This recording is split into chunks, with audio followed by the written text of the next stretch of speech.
Hi guys, this is Dr. Farjana. I hope you guys are doing amazing. Like always, it's such an honor to connect with you. Today, I'm going to share 2 simple strategies that you can use to detach from the collective angst that you may be experiencing. What do I mean by collective angst? Right? I'm talking about the negative energy that happens due to a collective societal situation, right? Meaning whether it's a potential war between 2 countries, maybe it's where a time where you feel compelled to pick a side, where there's just the political climate is so intense that you don't know what to do, and you're feeling all these emotions, anxieties, fears, the unknown, and all that come into play. How do you detach from it? How do you detach from it in a healthy way? Okay, so first, you want to process what you're feeling, right? Process it. I feel anxiety. Breathe in, count to 10, release. I feel fear. Breathe in, count to 10, release, right? Feel what you're feeling. Process it. Number 2, tell yourself, I am not going to be victim to the collective angst going on in the world.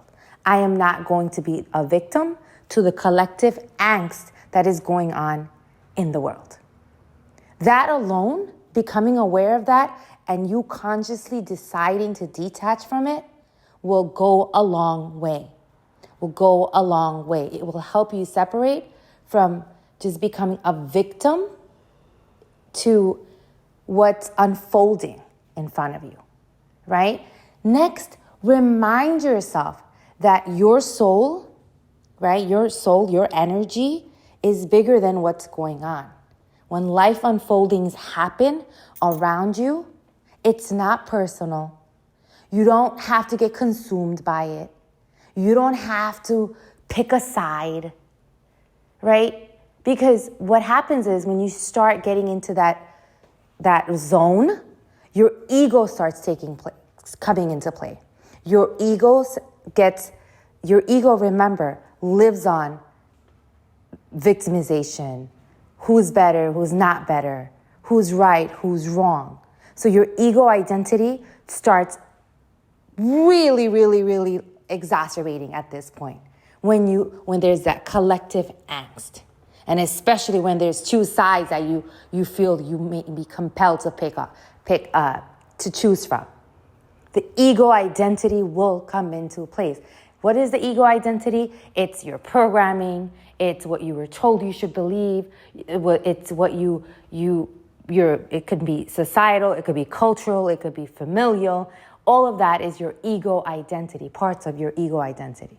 So how do you separate from it? Is by reminding yourself that you are more than that ego identity. You are more than the form, the body, that whole, the body, that's the physical body. You're more than that. You are your soul, right? You are the consciousness. So you want to stay connected to that as collective angst is increasing around the world. When collective angst increases, you want to connect to that soul, that energy. Picture your soul as like the sun, where it's so powerful that anything that comes in its way, it doesn't get bothered by it because the energy is so powerful and strong. It just kind of zaps all the any negative energy. So consciously choose not to fall prey to the collective angst around you. And one of the most peaceful ways is to what? Release and pray. Release, process, release, and just pray. Pray for anyone that's suffering and release it. Do not get consumed by it. Do not let your ego identity take over. Remember, you are more than your ego identity. You are powerful. Your soul, your energy, that consciousness is more powerful than anything you've imagined.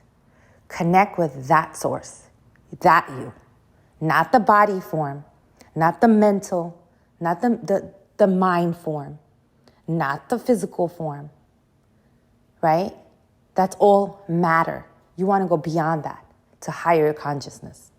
All right, guys, I hope this is really helpful, especially with all the collective angst that's going around recently. I am sending you love. I am sending you positive energy, and I am sending you